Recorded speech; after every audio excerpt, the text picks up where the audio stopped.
Good day to you. I just want to pay you a quick visit to talk to you about my new book. I think you've probably seen it by now all over social media, Your Now season.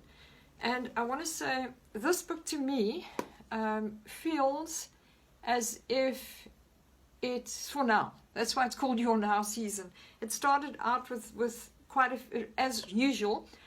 All my books start out with different titles, and then as I start to write and it starts to take shape, I get my title. And so I feel it's an important book for now,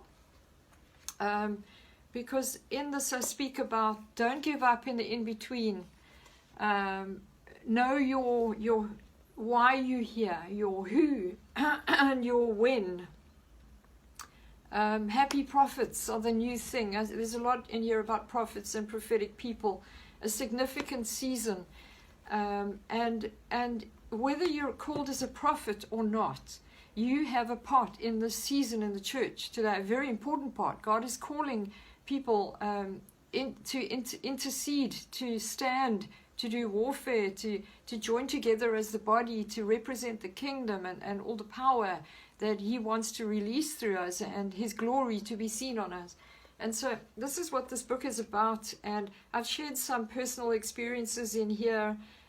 Some of these, like, who are God's prophetic people?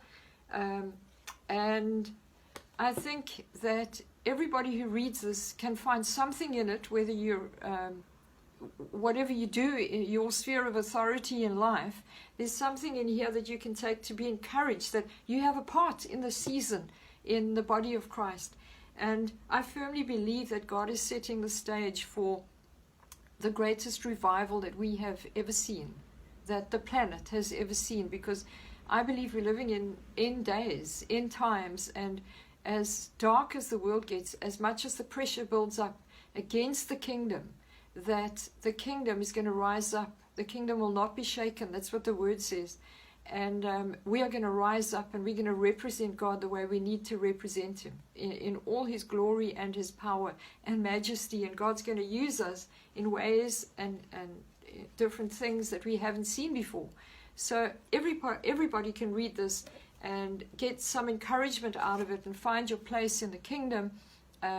I've written on the back of this that as I wrote this book, I feel like William Wallace facing his army of men in the movie Braveheart. You see Mel Gibson come with his long hair and his makeup on his war paint, not his makeup, his war paint on his face, and he's saying, you can do this, we're going to fight for freedom. And they all get into agreement, and he stirs up the passion. And this is what I felt like when I wrote this book.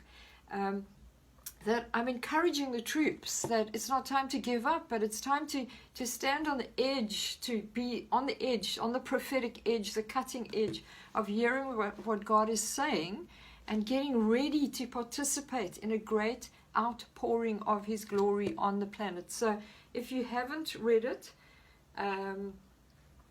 if you would like it, you can send me a message, or you can email kathymole@gmail.com. You can send me a message on Facebook Messenger, or like the page, Kathy Mole Ministries, and you will find information there about how to get the book. But I want to encourage you to get it. This is not a sales pitch. I want to release revelation to you that God has shown me during this time, and for you to keep it, to read it over and over again, and be encouraged that you have a part to play.